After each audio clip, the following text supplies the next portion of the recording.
The night of September 12, 1942, on a narrow ridge south of Henderson Field, Guadalcanal, Lieutenant Colonel Merritt Edson stood in the darkness, listening. Around him, 800 Marines from his 1st Raider Battalion and the 1st Parachute Battalion dug foxholes into the coral and volcanic soil. They had been positioned here only days before, ostensibly as a rest area after their raid on Tasimboko village. But Edson knew better. This ridge, jutting like a fishhook from the jungle just 1,100 yards south of the airfield, was the most logical avenue of approach for any Japanese force attempting to retake Henderson Field. The Marines could hear them now, diesel engines coughing to life in the darkness to the south, the distinctive sound of troops moving through jungle, equipment clanking, orders shouted in Japanese. Then came the naval bombardment. Japanese cruisers and destroyers offshore opened fire at 2100 hours, shells screaming overhead and detonating around the ridge. The bombardment was inaccurate, most rounds falling harmlessly in the jungle, but its purpose was clear. An attack was coming. Major General Kiyotake Kawaguchi commanded the force approaching through the darkness. His 35th Infantry Brigade, reinforced with elements of other units, numbered approximately 3,000 men. They had been marching through the jungle for days, cutting their way through terrain so difficult that they had been forced to abandon most of their heavy equipment. But Kawaguchi was confident. His plan called for a coordinated night assault from multiple directions. The main force, under his direct command, would strike the ridge from the south. Supporting units would attack from the east and west, pinning down American forces and preventing reinforcement. If you're enjoying this deep dive into the story, hit the subscribe button and let us know in the comments from where in the world you are watching. From today, Kawaguchi had reason for his confidence. Night attack was a specialty of the Imperial Japanese Army. It was doctrine, refined over decades of experience and codified in training manuals. The Japanese military had studied European armies after the Meiji Restoration and adopted what they considered the best tactical principles from Western military thought. But they had added their own innovations, based on their own combat experience and their assessment of Japanese soldiers' particular strengths. The concept was simple in theory. Darkness neutralized superior enemy firepower. Artillery became less effective when gunners could not observe their targets. Machine guns lost much of their effectiveness when gunners could not see approaching infantry. Darkness also multiplied the psychological impact of an attack. Defenders, unable to see the size or disposition of attacking forces, often overestimated the threat. Confusion spread more easily at night. Communication became more difficult. Well-trained infantry, attacking aggressively under cover of darkness, could close with enemy positions before defenders could organize effective resistance. This doctrine had been validated repeatedly. At Port Arthur in 1904, during the Russo-Japanese War, Japanese forces had used night attacks to overcome Russian positions that had resisted daylight assaults. The tactic had proven its worth again during the campaign in China, which had begun in 1937 and continued still. Chinese forces, lacking the training and discipline to maintain cohesion during night combat, had been repeatedly defeated by Japanese night assaults. The Japanese military had made night combat a central element of infantry training. Soldiers practiced moving silently through darkness. They learned to navigate by compass and terrain features without lights. They drilled in maintaining unit cohesion when visual contact between soldiers was impossible. Officers studied how to coordinate attacks when radio communication was limited and visual signals were useless. The entire tactical system was built around the assumption that Japanese infantry, properly trained and led, could exploit darkness to defeat numerically superior or better equipped opponents. The Japanese emphasis on night combat had deep historical roots. Following the Russo-Japanese War, military theorists had studied every aspect of that conflict, seeking lessons that would inform future doctrine. The war had been expensive in both lives and resources. Japan had defeated a European power, but at tremendous cost. The battles around Port Arthur and at Mukden had demonstrated that modern weaponry, particularly artillery and machine guns, made frontal daylight assaults prohibitively expensive. Japanese military planners faced a fundamental problem. The nation lacked the industrial capacity to match Western powers in artillery, vehicles, and automatic weapons. Japan could not outproduce potential adversaries. Therefore, Japanese forces would need to find tactical solutions that minimized the importance of material superiority. Night attack offered exactly such a solution. Well-trained infantry, attacking at night, could close with enemy positions before superior firepower could be brought to bear effectively. The doctrine was formalized in field service regulations and training manuals. The infantry regulations of the Imperial Japanese Army specified procedures for night operations in considerable detail. Reconnaissance before night attacks was to be thorough. Officers were to personally observe the terrain and enemy positions during daylight. Approaches were to be marked if possible, using natural terrain features that could be followed in darkness. Units were to move in column formation, maintaining contact between soldiers through physical touch when necessary. The attack itself was to begin with infiltration. Small groups would move forward silently, penetrating between enemy positions. Once infiltrators had moved deep enough to threaten defenders from behind, the main assault would begin. Infantry would attack with bayonets fixed, relying on shock and close combat rather than firepower. The goal was to create panic and confusion, breaking enemy cohesion before defenders could organize effective resistance. Japanese soldiers trained extensively for this role. Night exercises were common. Troops practiced moving through unfamiliar terrain in total darkness, maintaining unit cohesion through whispered commands and physical contact. They learned to estimate distances and directions by sound and by the faint variations in darkness that might indicate open ground versus tree cover. They practiced bayonet drill until it became instinctive, preparing for the close combat that night operations would require. The psychological element was equally important.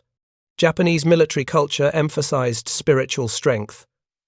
Soldiers were taught that superior willpower and dedication to the emperor could overcome material disadvantages. This belief was not mere propaganda. It was deeply embedded in military training and in the broader culture. The concept of fighting spirit, which would become known to Western observers as a distinctive feature of Japanese tactics, was central to how Japanese officers thought about warfare. This combination of practical tactical doctrine and psychological preparation had proven effective in China. Japanese forces, frequently outnumbered, had defeated Chinese armies through aggressive tactics and night operations. The Chinese military, riddled with corruption and lacking the training and discipline of Japanese units, had been unable to maintain cohesion during night combat. Japanese night attacks had repeatedly broken Chinese defensive lines, leading to routs and catastrophic defeats. The pattern had repeated across multiple campaigns. At Shanghai in 1937, Japanese forces used night infiltration and assault to overcome Chinese defenders of the city. At Nanking, night operations had been instrumental in breaking through defensive positions. Throughout the war in China, Japanese commanders had learned to rely on night attack as a force multiplier.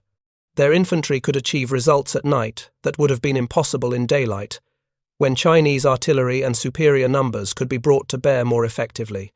By 1942, when Japanese forces landed on Guadalcanal, night attack was not merely a tactic, it was a core competency, a fundamental assumption about how Japanese infantry would fight. Officers had been trained in night operations at military academies. Soldiers had practiced night combat throughout their service. The entire military system was structured to exploit this capability, and Japanese commanders had decades of successful experience to reinforce their confidence that night attack worked. When American Marines landed on Guadalcanal on August 7, 1942, they surprised the Japanese garrison and quickly seized the partially completed airfield at Lunga Point. The Japanese response was immediate and confident. The island was strategically vital. From Henderson Field, as the Americans had named the captured airfield, American aircraft could threaten Japanese shipping lanes and support Allied operations throughout the Solomon Islands. The airfield had to be retaken. The first Japanese attempt came on August 21st. Colonel Kiyotake led 917 men of his detachment in a night assault across the Tenaru River against Marine positions. Ichiki was supremely confident. He had been told that perhaps 2,000 poorly trained American troops held the perimeter. His veteran soldiers, experienced in China and trained for night combat, would sweep through the American positions and recapture the airfield. The attack began at 0200 hours, with infantry crossing the sandbar at the Ten River mouth and assaulting Marine positions with bayonets fixed. The attack was a catastrophe.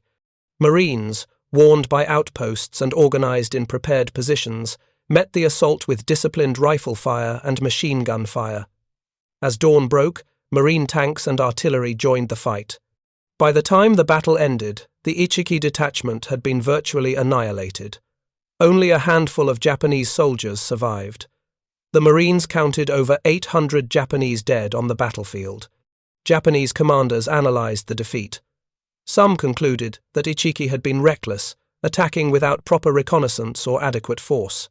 Others noted that the Americans had been better prepared than intelligence had suggested, but the fundamental doctrine was not questioned. Night attack remained the preferred tactic. The failure at the Tenaru was attributed to poor execution and insufficient force, not to any flaw in the tactical concept itself. When Major General Kiyotake Kawaguchi was ordered to recapture Henderson Field, he was given substantial forces. His 35th Infantry Brigade was a veteran formation. Its soldiers had fought in Borneo and the Philippines. They were well trained and experienced. Kawaguchi was also given command of elements of other units, including the survivors of Ichiki's force, reorganized as the Kuma Battalion. In total, he would have approximately 6,000 troops available for operations on Guadalcanal. Kawaguchi planned carefully. Unlike Ichiki, he would conduct thorough reconnaissance. His forces would approach the American perimeter from inland, moving through the jungle south of Henderson Field, where the terrain was most difficult and where American defenses were likely to be weakest. The attack would be coordinated, with multiple forces striking simultaneously from different directions to prevent the Americans from concentrating their defenders. Transportation to Guadalcanal presented challenges. After the Battle of the Eastern, Solomons on August 24th, in which Japanese carriers and transports were damaged by American aircraft, the Japanese Navy changed its delivery method. Slow transport ships were too vulnerable to daytime air attack from Henderson Field. Instead, destroyers would make high-speed runs down the slot, the channel between the Solomon Islands, landing troops at night and departing before dawn. The Americans called these runs the Tokyo Express. The Japanese called them rat runs. The Tokyo Express could deliver soldiers, but not heavy equipment. Artillery pieces, trucks, and large quantities of supplies could not be transported on destroyers. Kawaguchi's forces landed with only what soldiers could carry. They had mortars and machine guns, but limited ammunition for them. They had virtually no artillery support. But Kawaguchi believed this would not matter. His plan called for a night attack, and Japanese doctrine held that properly executed night assaults did not require extensive artillery preparation. On September 8th, Edson's Marines conducted a raid on Tasimboko village, 17 miles east of the Lunga perimeter. They discovered a major Japanese supply base. Captured documents and the sheer quantity of supplies convinced Edson that a large Japanese force was nearby and planning an attack. He returned to the perimeter and began preparing defensive positions on the ridge south of Henderson Field. Within 4 days, his assessment would be proven correct. Major General Kawaguchi's forces were cutting through the jungle, approaching the ridge from the south. Kawaguchi's forces began their march toward the Lunga perimeter on September 5th. The terrain was punishing. Dense jungle canopy blocked most sunlight, creating perpetual twilight beneath the trees. Vines and undergrowth made every step difficult. The ground alternated between steep ridges and deep ravines filled with mud and standing water. Temperatures exceeded 90 degrees Fahrenheit, with humidity approaching 100%. Soldiers carried full combat loads, 60 to 80 pounds of equipment, ammunition, and rations per man. The march quickly fell behind schedule. Units became separated in the dense jungle. Soldiers exhausted their water supplies and suffered from dehydration. Many contracted malaria or dysentery. Food ran short because the difficult terrain prevented movement of supply columns. By September 10th, When Kawaguchi's main force was supposed to be in position south of the ridge, they were still miles away, struggling through nearly impassable terrain. Kawaguchi's intelligence about American strength was dangerously inaccurate. He believed approximately 2,000 Marines held the Lunga perimeter. The actual number was closer to 10,000, and reinforcements continued arriving. He also believed American morale was poor, that the Marines were exhausted and demoralized after weeks of combat. This assessment was incorrect. While the Marines were, indeed, tired and dealing with supply shortages, their morale remained strong, particularly after defeating Ichiki's force at the Tenaru.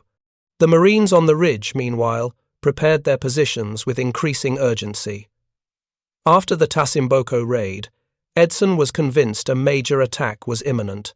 He positioned his forces along the spine of the ridge, with the 1st Raider Battalion holding the northern portion closest to Henderson Field and the 1st Parachute Battalion to the south. Both units were elite formations, but they had been depleted by casualties. The Raiders numbered approximately 400 men, the Paramarines approximately 300. Additional Marines from Engineer and Pioneer battalions reinforced the line. The defensive position had serious weaknesses. The ridge was covered with kunai grass, elephant grass that grew 10 feet tall and provided excellent concealment for attackers but obscured defenders' fields of fire. The slopes were steep but not impassable. Deep ravines on both sides of the ridge, heavily wooded and dark even during daylight, offered covered approaches for Japanese forces. The Marines had limited time to prepare. They dug foxholes and fighting positions, but the coral and volcanic rock made digging difficult. They established fields of fire and registered artillery targets, but thick vegetation limited observation. The Marines possessed advantages Kawaguchi either did not know about or chose to discount. The 11th Marines, the division's artillery regiment, had batteries of 75mm and 105mm howitzers positioned within range of the ridge. These guns could deliver devastating fire support if called upon. The Marines also had reliable radio communication between infantry units and artillery batteries, allowing rapid coordination of supporting fires. The Marine defenders had another critical advantage: weapons suited for close-range defensive combat. Each rifle squad had a Browning automatic rifle, a 30 caliber light machine gun that provided substantial firepower. Each platoon had at least one 30 caliber Browning M1919 medium machine gun, and throughout the defensive position, the Marines had positioned M2 Browning 50 caliber heavy machine guns. These weapons, designed originally for anti-aircraft use, fired a 12.7mm round at muzzle velocities exceeding 2,900 feet per second. The 50 caliber machine gun was a formidable weapon. It could fire single shots for precision or sustained bursts at rates up to 550 rounds per minute. Its effective range exceeded 1,800 yards against point targets and exceeded 2,000 yards for area fire. The gun weighed 84 pounds, requiring a tripod mount and a crew of at least 2 men to operate effectively. But once positioned and loaded with belted ammunition, it could deliver overwhelming firepower against infantry, light vehicles, or aircraft. If you find this story engaging, please take a moment to subscribe and enable notifications. It helps us continue producing in-depth content like this. The Japanese attack began shortly after 2100 hours on September 12th. Infantry emerged from the jungle south of the ridge, moving through the darkness in column formations. The plan called for infiltration first, with small groups penetrating between Marine positions to create confusion and threaten defenders from behind. Once infiltrators were in position, the main assault would begin with massed infantry attacking the ridge from multiple directions simultaneously. The attack was immediately compromised. The terrain that had made the approach march so difficult also disrupted Japanese formations and prevented coordinated action. Units that were supposed to attack together were separated by ravines and thick jungle. Some battalions had not yet reached their assault positions when the attack began.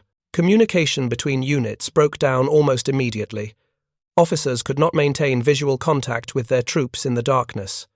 Radio equipment was limited, and what radios existed were often rendered useless by the terrain and vegetation. Marine sentries heard the Japanese approaching. The sound of troops moving through elephant grass and jungle undergrowth carried clearly in the night air. Officers shouted orders in Japanese. Equipment clanked. Marines called in artillery fire on likely approach routes. The first Japanese troops to reach Marine positions were infiltrators, moving carefully and attempting to penetrate the defensive line silently. Some succeeded, slipping between foxholes and moving up the ridge toward Henderson Field. Then the main assault began. Hundreds of Japanese infantry charged up the slopes of the ridge, bayonets fixed, screaming battle cries. They emerged from the elephant grass at close range, sometimes within 50 yards of Marine positions before defenders could react. Marines opened fire with rifles, automatic rifles, and machine guns. Tracers arced through the darkness in brilliant streaks of red and orange. The sound was overwhelming, a continuous roar of gunfire punctuated by the crump of mortars and the scream of artillery shells overhead. Japanese infantry reached Marine foxholes. Fighting became hand to hand. Marines used bayonets, knives, entrenching tools, and fists. Japanese soldiers fought with equal desperation. Some positions were overrun. Marines retreated up the ridge, giving ground but maintaining cohesion. Edson and his officers moved among the troops, redirecting fire, calling in artillery support, and physically stopping Marines who appeared ready to break and run. The fighting was particularly intense on the southern portion of the ridge, where the Paramarines held positions on a hillock the Marines had designated Hill 80. Japanese infantry, attacking in waves, overwhelmed the Paramarine positions through sheer numbers and aggressive tactics. The Paramarines fell back to Hill 123, a slightly higher position farther north on the ridge. The retreat was orderly but costly. Marines carried wounded comrades. Some positions became isolated and were overrun before the occupants could withdraw. By midnight, the situation was critical. Japanese forces had pushed the Marines back nearly 500 yards. They held the southern portion of the ridge. Some Japanese infantry had penetrated almost to the edge of Henderson Field's secondary runway. If they broke through the final Marine positions on Hill 123, they would capture the airfield. The entire American position on Guadalcanal would be in jeopardy. But something the Japanese had not anticipated was happening. Marine artillery, directed by forward observers with radio communication to the gun batteries, was delivering devastating fire on Japanese positions. Shells exploded among Japanese troops gathered in the elephant grass south of the ridge. The kunai grass, dried by the tropical sun, caught fire when illuminated by star shells and ignited by explosions. The flames spread quickly, creating walls of fire that silhouetted Japanese infantry for Marine gunners. More critically, the Japanese night assault was not achieving the decisive breakthrough that doctrine predicted. Despite reaching Marine positions, despite overrunning some foxholes, despite pushing defenders back hundreds of yards, the Japanese could not break Marine cohesion. The Americans did not panic. They did not rout. They fell back to successive positions, maintained unit integrity, and continued fighting. And the cost to Japanese forces was mounting rapidly. As the first attack faltered in the early morning hours of September 13th, Japanese officers ordered their troops to regroup and prepare for another assault. They had pushed the Marines back. They had demonstrated that night attack could achieve tactical surprise and gain ground. But they had not broken through. Henderson Field remained in American hands. Kawaguchi ordered his forces to prepare for a second night assault to be launched after dark on September 13th. The Marines used the daylight hours on September 13th to improve their positions and bring forward reinforcements. The 2nd Battalion, 5th Marines, approximately 500 men, moved into positions on the ridge. Additional machine guns were brought forward. Artillery forward observers adjusted their pre-registered targets based on where Japanese forces had attacked the previous night. Most importantly, the Marines now knew exactly where the Japanese were concentrated, in the ravines and jungle south of Hill 123. Throughout September 13th, Marine artillery harassed Japanese positions with intermittent fire. Aircraft from Henderson Field strafed and bombed areas where Japanese troops were observed. The Japanese could not move during daylight without being seen and targeted. They remained in the jungle, enduring the heat, hunger, and casualties from American fire. Many Japanese soldiers had not eaten in 2 days. Water was scarce. Medical supplies were non-existent for the wounded. As darkness fell on September 13th, Kawaguchi's forces prepared for what they hoped would be the decisive assault. They would attack in greater strength than the previous night. All available forces would be committed. The attack would be coordinated, with simultaneous assaults from multiple directions to overwhelm the Marine defenders. Officers moved among the troops, giving final orders and attempting to maintain morale, despite the obvious exhaustion and casualties from the previous night's fighting. The second night's attack began shortly after 2100 hours. Japanese infantry surged out of the jungle in waves, attacking the Marine positions on Hill 123 from the south and attempting to flank the position from ravines on both sides of the ridge. The assault was fierce and determined. Hundreds of Japanese soldiers charged the Marine lines simultaneously, and the Marines were ready. When Japanese infantry emerged from the elephant grass and began climbing the slopes toward Marine positions, they entered what had become a killing ground. Machine guns opened fire at ranges of less than 100 yards. The 50 caliber Brownings, firing from prepared positions with interlocking fields of fire, cut down attacking infantry in swathes. Tracers from different machine guns created a visible web of fire across the ridge's southern face. The sound was different from the previous night. Marines who survived the battle later described it as the sound of industrial machinery, a continuous hammering roar punctuated by individual rifle shots. The 50 caliber guns fired in sustained bursts, hundreds of rounds per minute, fed by crews who worked in practiced coordination despite the darkness, chaos. One gun would fire while its crew reloaded another. Gun barrels glowed red from the heat of sustained fire. Japanese infantry died in heaps, bodies piled up on the slopes where machine gun fire caught assault waves. Some Japanese soldiers reached Marine foxholes and engaged in hand-to-hand combat, but most were cut down before closing the distance. The darkness that was supposed to protect them instead became a trap. They could not see the sources of fire killing them. They could not identify targets to suppress or flank. They could only advance toward the sound of American weapons and die in the darkness. Marine artillery added to the carnage. Shells exploded among Japanese forces, gathering in the ravines for subsequent assault waves. The explosions created momentary illumination, allowing Marine riflemen and machine gunners to acquire targets briefly before darkness returned. Some Japanese units, attempting to withdraw and regroup, were caught by artillery fire as they too retreated through the jungle. By 0400 hours on September 14th, the Japanese attacks had ceased. Kawaguchi's forces, shattered by 2 nights of catastrophic losses, withdrew into the jungle. As dawn broke over the ridge, Marines emerged from their foxholes to assess the battlefield. What they saw confirmed what the sound and fury of the night had suggested. The slopes of the ridge were covered with Japanese dead. Marines counted bodies methodically, a grim accounting of the night's work. On and around Hill 123, they found 200 Japanese dead. Along the southern slopes of the ridge, another 300 bodies. In the ravines and in the elephant grass where artillery had caught retreating forces, dozens more. The total count on the ridge itself exceeded 500 Japanese dead. Unknown numbers had died in the jungle during the approach march or the retreat, bodies that would never be found or counted. The Marines had suffered as well, but their casualties were far lighter than Japanese losses. The 1st Raider Battalion reported 40 dead and 123 wounded. The 1st Parachute Battalion reported 17 dead and 109 wounded. Supporting units added additional casualties. The total American losses for the 2 nights of fighting were approximately 100 killed and nearly 300 wounded. These were serious losses for units that had numbered only 800 men at the battle's start, but the casualty ratio told a stark story. For every Marine killed defending the ridge, more than 10 Japanese soldiers had died attacking it. The disparity was even more dramatic when total casualties, including wounded, were considered.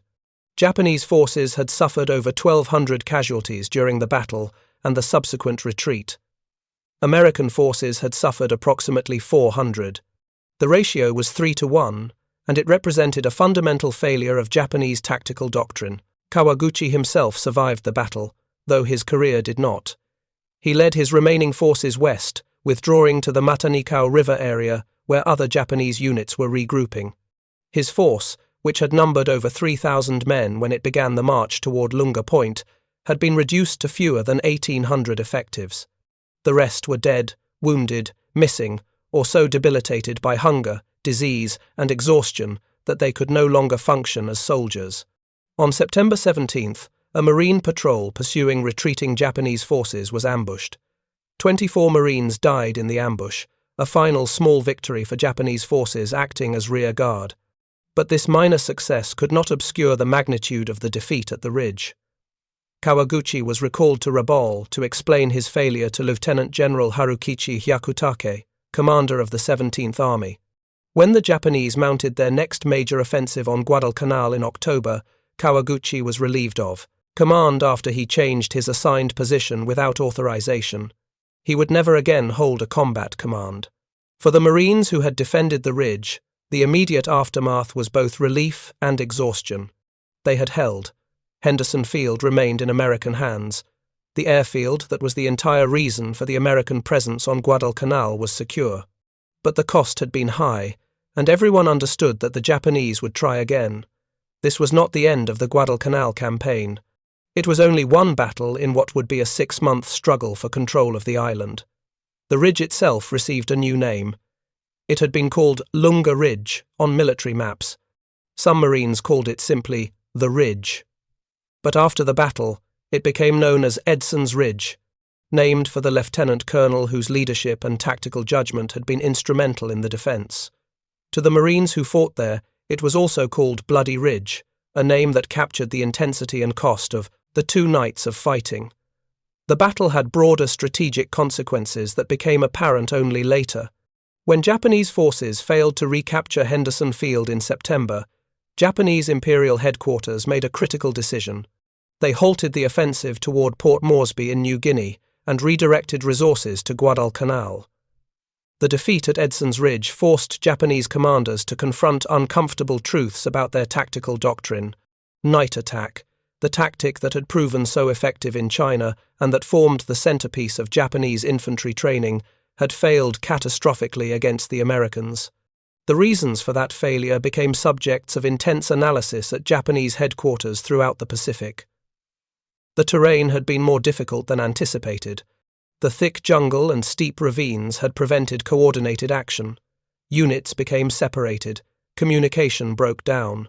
The carefully planned, synchronized assault from multiple directions devolved into a series of uncoordinated attacks that allowed the Marines to defeat each thrust separately. But terrain alone could not explain the magnitude of the defeat. Japanese forces had operated in difficult terrain before and had succeeded. The American firepower had been vastly underestimated. Japanese intelligence had failed to appreciate the quantity and quality of American weapons. Every Marine rifle squad had automatic weapons. Every platoon had machine guns. The Americans had artillery in abundance, with reliable communication between forward observers and gun batteries. This allowed them to deliver devastating supporting fire rapidly and accurately. The Japanese had encountered nothing like this level of firepower in China, where their opponents often lacked heavy weapons entirely. Most critically, the Americans had not panicked. Japanese doctrine assumed that night attacks would create confusion and fear, breaking enemy cohesion and triggering routes. Chinese forces had responded, exactly as Japanese doctrine predicted. They had panicked when attacked at night. Their units had disintegrated. Their soldiers had fled. But the Marines had done none of these things. They had maintained unit integrity even when pushed back. They had fallen back to successive defensive positions in good order. They had continued fighting effectively throughout both nights of combat.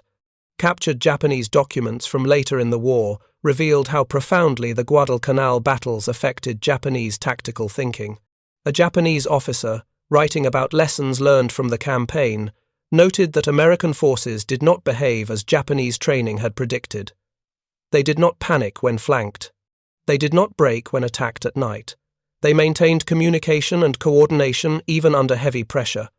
Most importantly, they possessed firepower that made close assault prohibitively expensive. But this knowledge did not lead to fundamental changes in Japanese tactics. The Imperial, Japanese army continued to emphasize night attack throughout the war. On Guadalcanal itself, the Japanese mounted another major offensive in late October 1942, again using primarily night attacks. The battle for Henderson Field resulted in even heavier Japanese casualties, with estimates ranging from 1,500 to 3,500 Japanese dead compared to fewer than 300 American casualties. The pattern repeated on subsequent islands. On Tarawa in November 1943, Japanese forces launched night counterattacks that were destroyed by marine firepower. On Saipan in June 1944, Japanese armor and infantry attacked at night and were annihilated. On Peleliu in September 1944, Japanese forces used night infiltration with somewhat greater success, but still suffered disproportionate casualties. On Iwo Jima in February 1945, Japanese defenders largely abandoned massed night attacks in favor of defense in depth from fortified positions, but still launched occasional night raids that were uniformly costly. The fundamental problem was that Japanese tactical doctrine had been developed for a different kind of warfare against different opponents. It assumed enemies with limited firepower, poor training, and susceptibility to panic. When applied against well-trained American forces, equipped with abundant automatic weapons and supported by overwhelming artillery, the doctrine produced catastrophic results.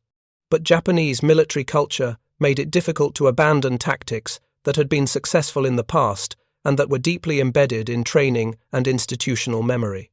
Officers who suggested fundamental changes in doctrine risked being labeled as defeatist or lacking in fighting spirit. The Battle of Edson's Ridge revealed a truth that would define the Pacific War. Japanese military excellence, real as it was in terms of individual soldier training and small unit tactics, could not overcome systematic disadvantages in firepower, logistics, and industrial capacity. The same pattern that played out on the ridge in September 1942 would repeat across the Pacific on larger scales and with even more dramatic disparities. American industrial production ensured that Marine units on Guadalcanal, despite being at the end of a 7,000-mile supply line, possessed more automatic weapons, more artillery, and more ammunition than Japanese forces operating much closer to their bases. This advantage only increased as the war progressed. By 1944, American forces landing on Pacific islands brought overwhelming material superiority. Japanese defenders, increasingly isolated by American submarine warfare and air superiority, fought with dwindling supplies and no hope of reinforcement or resupply. The human cost of Japanese tactical rigidity was staggering. At Edson's Ridge, over 1,200 Japanese soldiers died or were wounded in attacks that had no realistic chance of success once American firepower was fully engaged. Across the entire Guadalcanal campaign, Japanese ground forces suffered over 19,000 casualties, many in similar futile night attacks. Naval losses added thousands more. Disease and starvation killed additional thousands of Japanese soldiers who were evacuated from the island in the campaign's final weeks. For the Americans, Edson's Ridge provided critical validation. The Marines had proven they could defeat Japanese forces in close combat, even when outnumbered and attacked under conditions the Japanese had chosen. The victory boosted American morale at a critical moment in the Pacific War. In September 1942, when the battle occurred, American forces were still largely on the defensive. Guadalcanal was the first major Allied offensive in the Pacific. The successful defense of Henderson Field ensured the campaign would continue and ultimately succeed.